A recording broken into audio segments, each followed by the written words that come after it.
बिस्मिल्लाह अर्रहमान अर्रहीम नहमदुहु व नुसल्ली व नुसल्लिम अला रसूलिहिल करीम अम्मा बाद।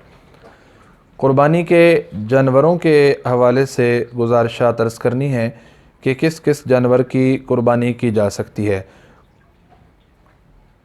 तो ये बात इंतहाई वाज़ेह है कि ऊँट, ऊँटनी, भैंस, भैंसा, गाय, बैल, बकरा, बकरी, दुम्बा, भेड़, ये जानवर हैं जिनकी क़ुरबानी की जा सकती है।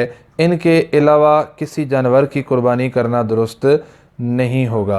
ऊँट, ऊँटनी, गाय, बैल, भैंस वगैरह जो बड़े जानवर हैं, इनमें 7 अफराद शरीक होकर क़ुरबानी कर सकते हैं, मगर शर्त यह है कि किसी एक का हिस्सा 7वें हिस्से से कम ना हो। और ये भी शर्त है कि इन 7 में से हर एक की नीयत क़ुरबानी की हो या अकीक़े की हो। अगर किसी की नीयत सिर्फ़ गोश्त खाने की है, सिर्फ़ इसलिए हिस्सा रखा है कि गोश्त खाएंगे, तो इसकी वजह से फिर क़ुरबानी दुरुस्त नहीं होगी और एक की नीयत फासिद होने की वजह से किसी की भी क़ुरबानी सही नहीं होगी। एक आदमी ने गाय ख़रीदी या बैल ख़रीदा और उसकी नीयत ये थी कि बाद में औरों को भी शरीक कर लूँगा, और बाद में औरों को शरीक कर लिया, तो ऐसा करना दुरुस्त है। लेकिन अगर किसी ने गाय ख़रीदी और उसकी नीयत ये थी कि मैं अपनी तरफ से ही इसे कुर्बान करूँगा, किसी और को अपने साथ शरीक नहीं करूँगा, और बाद में ये औरों को शरीक करना चाहता है, तो इस सूरत में देखा जाएगा कि ये इब्तिदान साहिब निसाब था या नहीं। अगर ये साहिब निसाब था और कुर्बानी इसके ऊपर वाजिब थी, तो बेहतर बात यह है कि ये औरों को शरीक न करे। लेकिन अगर कर लिया तो ऐसा करना दुरुस्त होगा। लेकिन अगर इब्तिदान ये साहिब निसाब नहीं था और नीयत की थी कि सारी गाय अपनी तरफ से कुर्बान करूँगा, तो अब किसी और को अपने साथ शरीक करना सिरे से दुरुस्त ही नहीं होगा।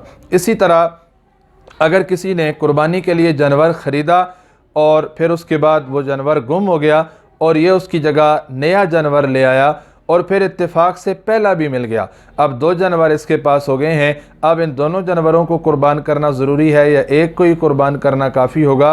तो इस हवाले से ये वजाहत है कि अगर इब्तिदान ये साहिब निसाब था और कुर्बानी वाजिब थी, तो एक ही जानवर को कुर्बान करना ज़रूरी होगा। लेकिन अगर इब्तिदान कुर्बानी वाजिब ही नहीं थी, ये साहिब निसाब ही नहीं था, तो अब दोनों जानवरों की कुर्बानी करना इसके ज़िम्मे लाजिम और ज़रूरी है।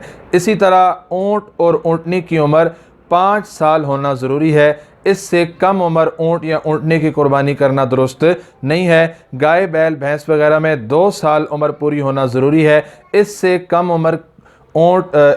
उम्र गाय, बैल और भैंस वगैरह की कुर्बानी दुरुस्त नहीं है। और बकरा और बकरी की सूरत में 1 साल उम्र पूरी होना ज़रूरी है। इससे 1 दिन भी कम हुआ तो कुर्बानी करना दुरुस्त नहीं होगा। और इसी तरह जो दुम्बा और भेड़ वगैरह हैं, इनमें देखा जाएगा कि अगर 6 माह उम्र है लेकिन इतना फरबा यानी मोटा ताज़ा है कि अगर उसे 1 साल के दुम्बों के रेवड़ में छोड़ा जाए तो फ़र्क महसूस ना होता हो, तो इसकी कुर्बानी करना दुरुस्त है। लेकिन अगर फ़र्क महसूस होता हो तो फिर इसकी कुर्बानी करना दुरुस्त नहीं होगा। अल्लाह रब्बुल इज़्ज़त हमें मसाइल की सही समझ और अमल की तौफ़ीक नसीब फ़रमाए। वमा अलैना इल्लल बलागुल मुबीन।